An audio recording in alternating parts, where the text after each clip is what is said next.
looking at here is a 1964 Chevrolet Impala. It's kind of a resto mod. It's got a lot of ProtouringTexas flavor in it now. But it wasn't always this way. We actually started this project with the owners several years ago, and they were kind of building the car with some friends of theirs. I had the opportunity to do the fab and fitment, all the drivetrain and that kind of stuff.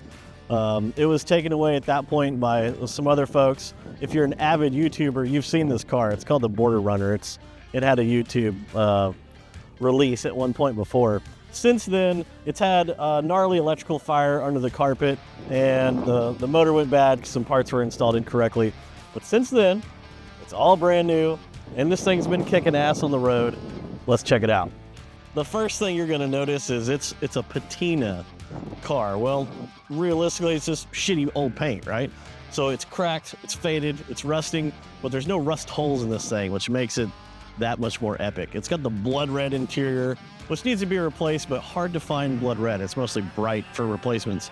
But that's in the works for the guy that owns the car. He's wanting to do that stuff. This car has been frame off, frame's been redone, full complement of Ridetech coilover suspension. Today it's got an LSA motor with a big booty Judy cam, similar to what's in my orange Chevelle. It's got a SLP 2300 blower, makes about 640 horsepower. 4L80 transmission, American Auto wire harness all the way through, vintage air, plastic instruments gauges or auto meters, I can't remember which ones. Gosh, we do so many. Raceline wheels, wheelwood brakes. It's got a lot of cool stuff on it. But the best part about this is it's been in this guy's family forever. It was his uncle's car. There's family stories of supposedly it actually drove to Mexico and came back to the United States with people in the trunk. That's why they call it the Border Runner. And the license plate says Coyote 64, which is pretty freaking rad. Check out the patina on this thing. See if you like it. Leave a comment if you do or don't. Let me know. So being the creative designer at ProtouringTexas, plus I'm an engine guy, I want the engine bay to be on point when you pop the hood. This particular one reflects the owner completely. He's a fashion photographer. He has a logo. You'll look at the inner fender. This has his logo all over this thing. Just the little subtle touches of blood red and black really kind of bring this package together when you pop the hood that you would never expect from such crappy paint they call patina. Let's be honest. 64 Impala, original paint, original interior, all modern accessories. That's too cool for school. Let's see what it's like to drive something this badass.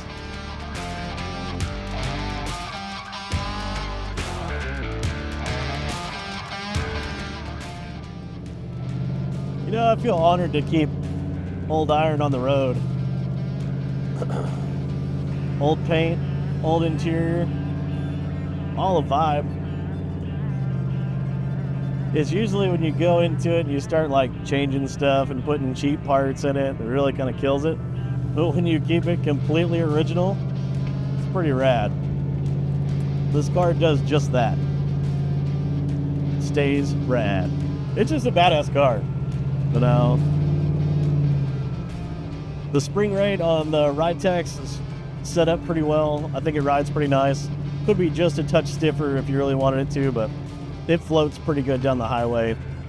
All the fresh wiring from American Auto Wire doing their classic update kit, just it works every single time. It's such a good piece. This had like a fast EFI system on it that was, you know, a little bit finicky. So we ditched that, put on a PSI conversion harness with a E38 ECU, and we're running the 4L80 with all the factory style computers, which is nice. Gives you a lot of tunability with HB tuners, and you know, you can kind of set it and forget it almost. You don't have to go back in and adjust. It'll just self-learn, do its thing. Like a brand new car you'd go buy off the dealership. It just hits the key and goes. Makes it enjoyable. Sliding a modern drivetrain under a car like this, like sure, it can be called like a survivor build or whatever, but it's really a resto mod. It's really what pro touring is all about, is modernizing a classic car, making it usable and drivable with modern amenities, you know.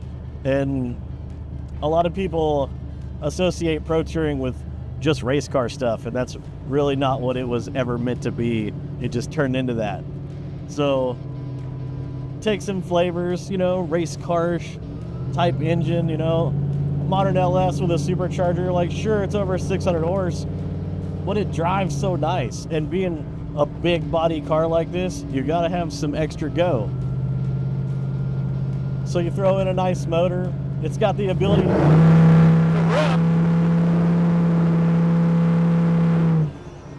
If you want to get some, it's got some, but you don't need to. You can just drive it around, enjoy the day. Or to scare the shit out of your passenger. But it's all about modern classics, so if we can help you with your modern classic, reach out, 817-832-FAST, or hit the website, ProtouringTexas.com. Make sure and follow us on all the social medias, Instagram, Facebook, Twitter, OnlyFans, all that stuff.